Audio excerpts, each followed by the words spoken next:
Hello students, आज के lecture में हम कंटिन्यूटी में जो इलस्ट्रेशंस पढ़ रहे थे फर्स्ट लेक्चर के बाद उसी के आगे बढ़ रहे हैं, है ना। तो फर्स्ट इलस्ट्रेशन में लिखा हुआ है f x equal to l n of 1 plus x Q into tan square x upon e to the power x Q minus e to the power sine Q x if x not equal to 0।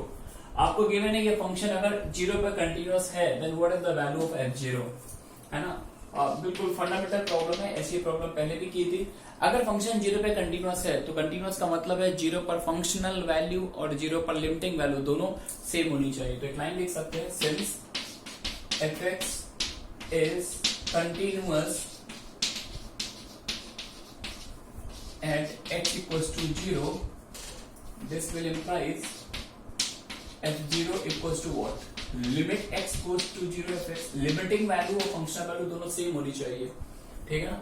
अब इसमें limit लगा देते हैं, limit x goes to 0। Function की definition है ln of 1 plus x Q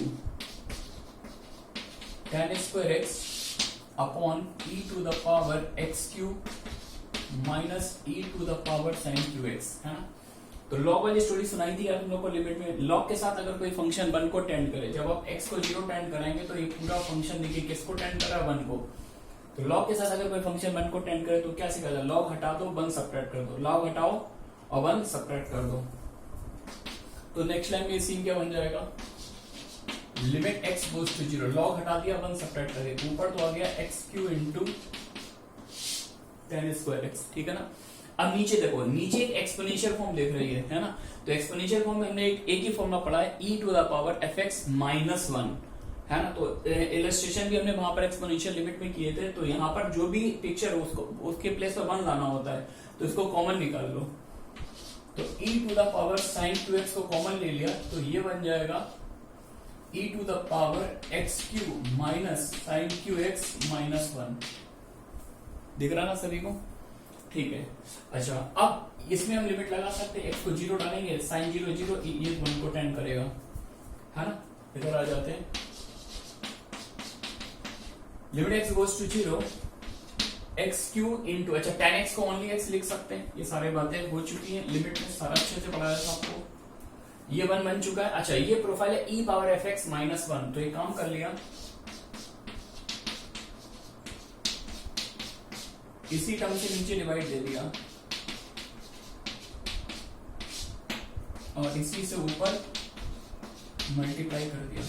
अब ये वाला सीन देखिए, ये सीन क्या बना, e power f x minus 1 upon F x. तो ये लिमिटिंग वैल्यू 1 होती है, लेकिन तब होती है जब ये लिमिट डालने पर ये जो एफ एक्स है ये 0 को टेंड कर रहा हूं, ये 0 टेंड कर रहा, तो ये पिक्चर फिर से क्या बन गई 1। यानी अब जो लिमिट सॉल्व करनी बची है वो सिर्फ क्या बची है, ऊपर है x Q into x square और नीचे ये बचा हुआ है x Q minus sine Q x. तो अगर हम लोग इसके फैक्टर करते हैं a q minus b q, तो a minus b into a square plus b square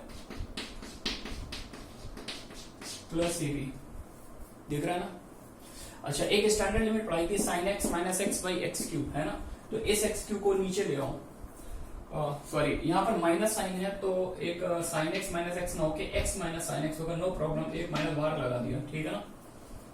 this becomes what, minus sine बाहर है, तो एक्स क्यू को नीचे ले आओ, या माइनस मैं एक्चुअली यहाँ लिख देता हूँ, ये माइनस कर दिया ये प्लस कर दिया उसी, और एक्स क्यू को नीचे ले आओ। तो एक्स क्यू को नीचे लाएंगे तो x minus sine x upon x, ये स्टैंडर्ड लिमिट थी, एक्सपेंशन में पढ़ाई थी। और इस एक्स स्क्वायर को भी नीचे रख के हर टर्म में डिवाइड दे दो, तो sine square x by x square plus 1 x is cancel plus sine x by x.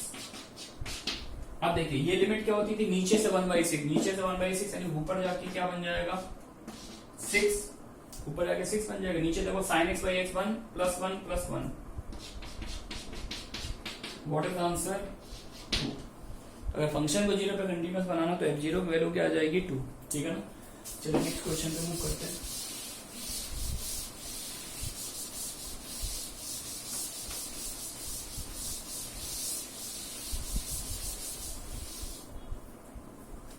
Next question,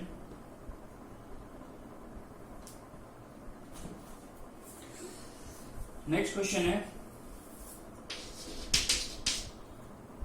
F x equals to 3 minus integral part of cot inverse 2x³ minus 3 upon x square. If x greater than 0, fractional part of x square into cos of e to the power 1 by x if x less than 0 है ना। तो ये वाला sign किसका है, जैसे GIF greatest integer function, और ये जो कर्ली ब्रैकेट है this is fractional part function, ठीक है ना। अब क्वेश्चन मेरा है can fx be made continuous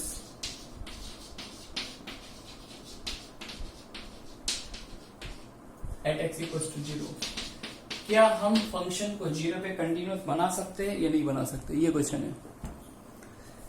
तो देखिए इस पर डिपेंड करता है कि देखिए 0 के आगे फंक्शन गिवन है, 0 के पीछे गिवन है, यानी 0 पर अपन RHL निकालेंगे और 0 पर LHL निकालेंगे। अगर RHL और LHL सेम आ जाते हैं तो हम बोलेंगे इस फंक्शन को कंटिन्यूस बनाया जा सकता है। लेकिन देखिए 0 पर फंक्शन डिफाइन नहीं, अगर RHL भी 2 है LHL भी 2 है तो हम लोग बोलेंगे 0 पर फंक्शन की वैल्यू अगर 2 ले लिया जाए तो तीनों सेम हो जाएंगे, तो उस केस में फंक्शन कंटिन्यूअस बना सकते हैं। लेकिन इन केस ये वाली लिमिट 2 आ जाए और ये वाली लिमिट 1 आ जाए, ये 2 आए ये 1 आए, तो आप फंक्शन वैल्यू कुछ भी ले लें क्योंकि हम फिर उस केस में फंक्शन को कंटिन्यूअस नहीं बना सकते। तो ऐसे केस में सिर्फ 2 काम करने हैं, RHL निकालना है और LHL, है ना। चलिए स्टार्ट कर लेते हैं। 0 पर राइट हैंड लिमिट को डिनोट किससे करते हैं, f ऑफ 0 प्लस। RHL निकालते कैसे, 0 के जस्ट राइट में कौन सा पॉइंट होता है, 0 प्लस h, है ना। तो 0 का RHL निकाली तो x के प्लेस पे क्या डाल दो, 0 प्लस h, और उसमें एक लिमिट लगा दो h गोज टू 0, क्योंकि RHL का मतलब होता है जब ये पॉइंट इधर से इधर आएगा तो फंक्शन वैल्यू किस नंबर को अप्रोच करेगी। तो जब ये पॉइंट इधर से इधर आएगा तो इंटरवल की विड्थ कम होती जाएगी और h किसको टेंड करेगा, 0 को। तो रिपीट कर रहा हूं, अगर RHL निकालना है 0 पर तो x के प्लेस पे क्या डालो, 0 प्लस h, और एक लिमिट लगा दो h गोज टू 0, है ना। अब फंक्शन का फॉर्मूला डालो, 0 वाले फंक्शन की डेफिनेशन है, तो जहां भी x दिख रहा h पुट कर दीजिए, 3 minus integral part of cot inverse 2h³ minus 3 upon h square, limit h goes to 0, 3 minus cot inverse, separate कर लीजिए 2h minus 3 by h square. तो जब आप h को 0 टेंड कराएंगे, देखिए ये तो 0 चला जाएगा और ये किसको टेंड करेगा, इंफिनिटी को, है ना। तो cot इनवर्स का इनपुट क्या बन जाएगा, माइनस इंफिनिटी, तो बन जाएगा 3 माइनस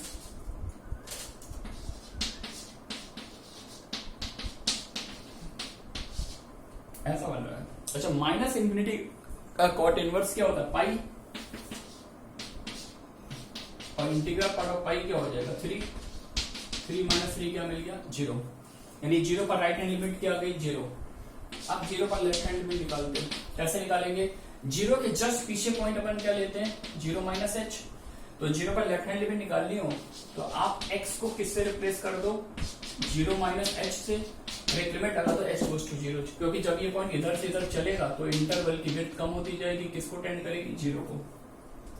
अब 0 के पीछे फंक्शन की डेफिनेशन ये वाली है ना, और x को क्या पुट करना, माइनस h, x के प्लेस पर माइनस h पुट करो सेकंड डेफिनेशन में, limit h goes to 0, x को माइनस h डाल दो तो यहाँ पर तो कोई फर्क नहीं पड़ेगा, ये एज इट इज आ जाएगा into cos of e to the power minus 1 by h, सही है क्या। लेकिन fractional part of h square को हम लोग लिखते हैं, फ्रैक्शनल पार्ट का मतलब नंबर माइनस नंबर का इंटीग्रल पार्ट, है ना। और h कैसा नंबर होता है, h is very very small positive quantity, तो ये बहुत ही छोटा नंबर, तो इसका इंटीग्रल पार्ट क्या हो जाएगा, 0। तो fractional part of h square को हम सिंपली क्या बोल सकते हैं, h स्क्वायर, ठीक है ना। तो नेक्स्ट लाइन में बन जाएगा limit h goes to 0, h square into cos of e to the power minus 1 by h, ठीक है ना। अब आप h को 0 टेंड करो, h को 0 टेंड कराओगे तो ये बनेगा e की पावर माइनस इंफिनिटी, क्या बनेगा, e की पावर माइनस इंफिनिटी, और e की पावर माइनस इंफिनिटी किसको टेंड करता है, 0 को। अच्छा, ये अगर cos का एंगल 0 को टेंड करेगा तो ये पूरी पिक्चर किसको टेंड करेगी, 1 को। अच्छा, ये पिक्चर 1 को टेंड कर रही है और ये 0 को टेंड कर रहा है, तो प्रोडक्ट की लिमिटिंग वैल्यू क्या आ जाएगी, 0। भाई ये जीरो बन रहा है, ये वन कैसे बन रहा है, h को जीरो डाला है, e की पावर माइनस इन्फिनिटी, e की पावर माइनस इन्फिनिटी क्या होता है जीरो, और उसका कॉस लेना है तो कॉस जीरो क्या बन जाएगा वन, ये बन जा रहा है, ये जीरो, प्रोडक्ट जीरो आ रहा है। तो फाइनली आप देखिए राइट हैंड लिमिट निकाली वो भी जीरो आ रही है, लेफ्ट हैंड लिमिट निकाली वो भी जीरो आ रही है। यानी अगर जीरो पर फंक्शन की वैल्यू को अलग से जीरो ले लिया जाए तो हम तीनों पिक्चर को सेम बना सकते हैं, फंक्शन को कंटिन्यूअस बनाया जा सकता है। ठीक है ना, मूव करते हैं नेक्स्ट प्रॉब्लम पर।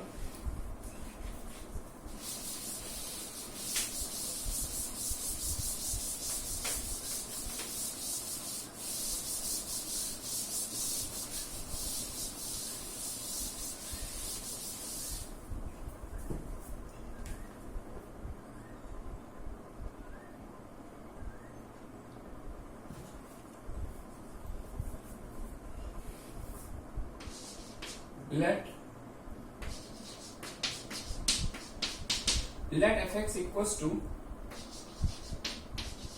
limit n tending to infinity x to the power 2n minus 1 plus ax square plus bx upon x पर 2n plus 1 है ना, ये गिवन है n एक नेचुरल नंबर है।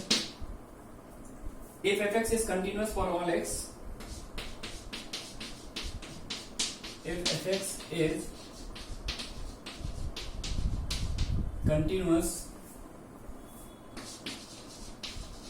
for all x belongs to R, then find the values of a and b.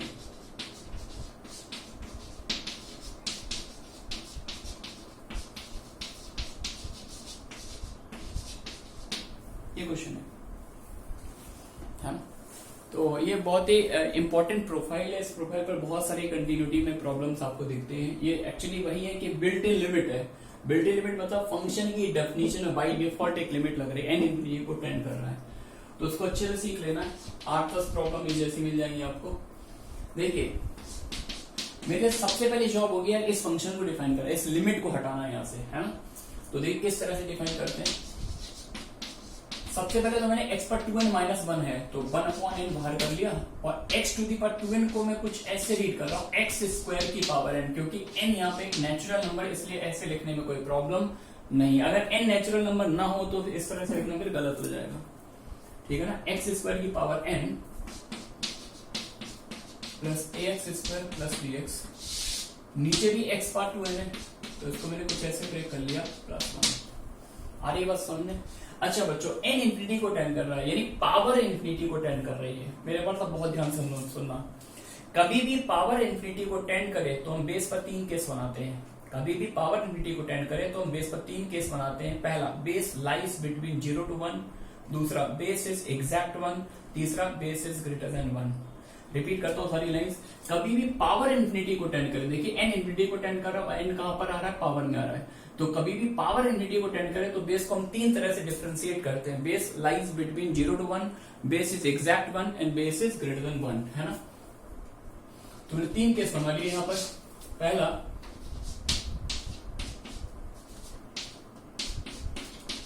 अगर x square 0 to 1 लाई कर रहा है,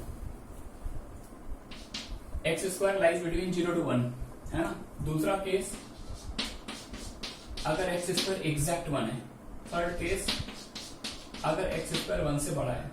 अच्छा, बेस 0 to 1 है, बेस 1 से छोटा है, पावर इंफिनिटी टेंड कर रही है। बेस 1 से छोटा और पावर बढ़ाते जाए तो नंबर डिक्रीज करेगा और किसको टेंड करने लगेगा, 0 को। तो इस केस में x to the power 2n किसको अप्रोच करेगा, 0 को, ठीक है ना। तो x पर 2n को 0 डाल दीजिए तो बचा हुआ फंक्शन आ जाएगा ax स्क्वायर प्लस bx, ठीक है ना। नेक्स्ट केस, अगर x स्क्वायर एग्जैक्ट 1 हो, अगर बेस एग्जैक्ट 1 है तो पावर में कुछ भी हो, 1 की पावर कितना ही बड़ा नंबर हो, बेस एग्जैक्ट 1 हो तो ये वैल्यू 1 ही होती है। याद रखना, 1 की पावर इंफिनिटी इंडिटरमिनेट तब होता है जब बेस 1 को टेंड कर रहा हो तो इंडिटरमिनेट है, लेकिन अगर बेस एग्जैक्ट 1 है तो पावर कितनी भी बड़ी हो वैल्यू हमेशा 1 आएगी, है ना। तो ये x स्क्वायर को 1 डाल दिया तो ये आ जाएगा 1/n plus ax square plus bx upon 2। Next case, अगर x स्क्वायर 1 से बड़ा है, बेस 1 से बड़ा है और पावर इंफिनिटी को टेंड करे, सॉरी यहाँ पर 1/n 1/x है।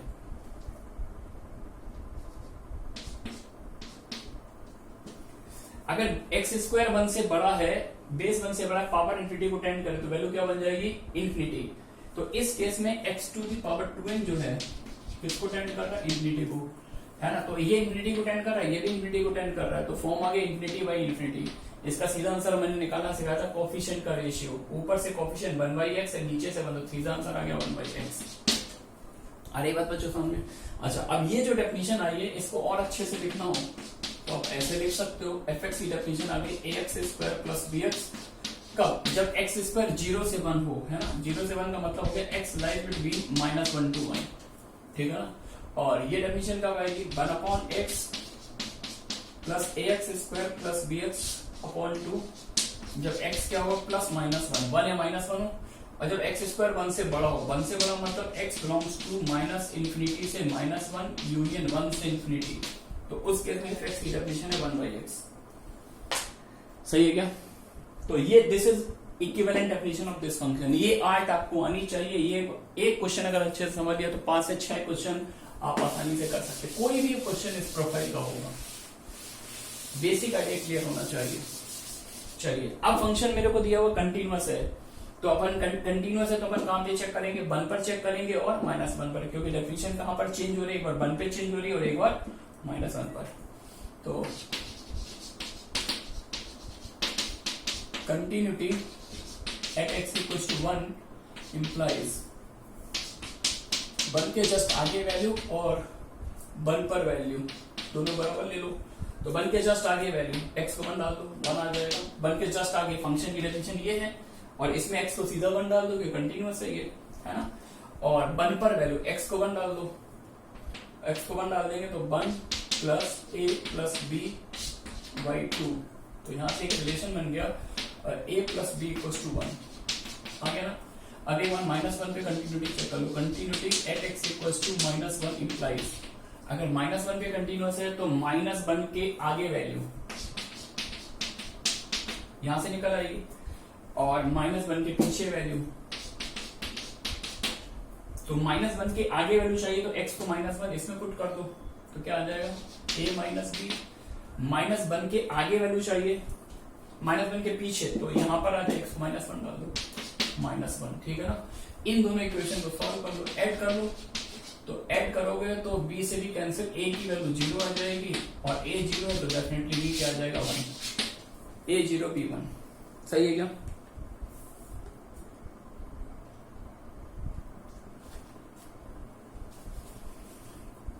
Next,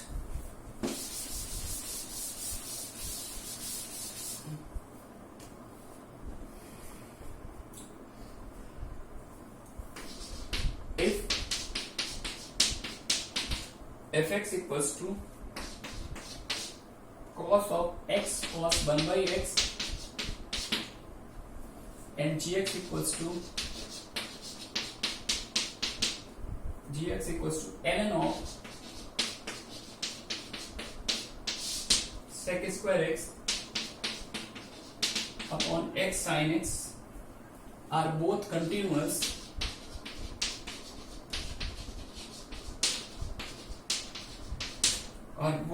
continuous at x equals to 0,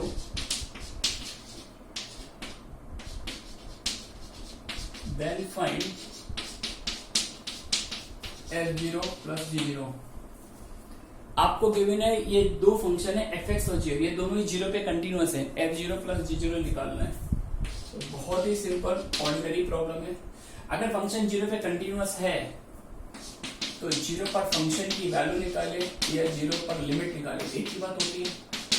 ये basic definition of continuity, fx की वैल्यू पुट कर दीजिए, limit x goes to 0, fx की वैल्यू क्या है cos of x cos 1/x।